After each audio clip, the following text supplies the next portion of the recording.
Why the Rover P6 is a catalogue of calamities. You know, there are cars designed to move people.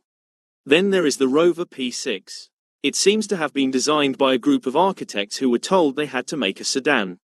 They were explicitly forbidden from knowing anything about roads, speed, or the simple physics of movement. This resulted in a creation that manages to be simultaneously pretentious and utterly disappointing, like serving microwave chips on fine china.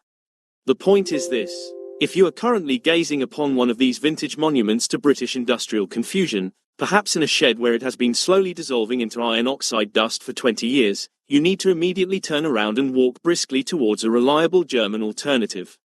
Purchasing a P6 is not a hobby. It is a financial and existential trap that will ruin your weekends and possibly your credit score.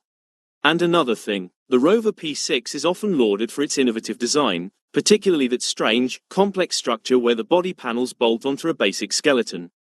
This sounds wonderfully advanced until you realize the truth. Repairing accident damage or, more commonly, repairing the inevitable, catastrophic rot that attacks this mechanical atrocity is equivalent to performing keyhole surgery while wearing boxing gloves. This necessitates the complete dismantling of half the car just to weld a tiny patch onto a subframe you never knew existed.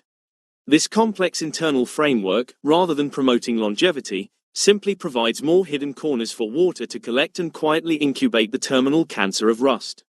By the time you spot the bubbling paint on the wing, the actual chassis beneath has probably achieved the structural integrity of a digestive biscuit left out in the rain. Let us discuss the engines. Rover, in their infinite wisdom and dedication to maximizing owner misery, offered two primary flavors of inadequacy. It starts with the profoundly underwhelming 2000cc four-cylinder unit. This engine sounds like a combine harvester gargling gravel. It performs with the desperate enthusiasm of a sloth attempting a marathon, managing to suck copious amounts of fuel while delivering acceleration figures that can be accurately measured using a calendar rather than a stopwatch. When you finally achieve motorway speeds in the 2000, the noise level in the cabin reaches a pitch where conversation is impossible. It is replaced instead by a throbbing mechanical lament that reminds you of every poor life decision you have ever made, including the current one involving owning this wretched machine. It is a genuine automotive masterpiece of incompetence, allowing you to spend serious money on petrol only to be overtaken by people riding bicycles, and possibly the people running alongside the cyclists.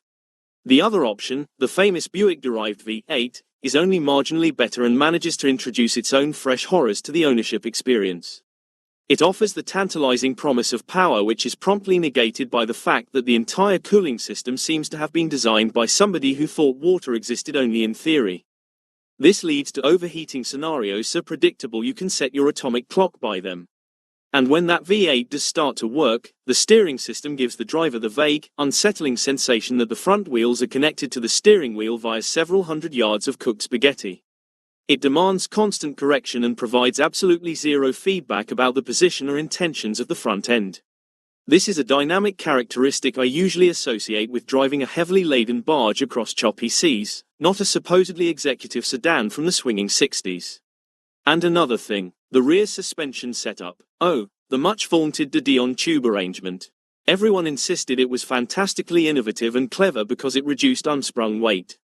It is actually a horrifyingly complex arrangement of linkages, springs, and bushes that cost small fortunes to maintain. It delivers a ride quality that is frankly bafflingly soft and wallowy when driven quickly, inducing a motion sickness in passengers that can only be cured by stopping the car and letting them stand motionless on solid ground for an hour. It is over-engineered to the point of absurdity, like building a particle accelerator just to toast a slice of bread.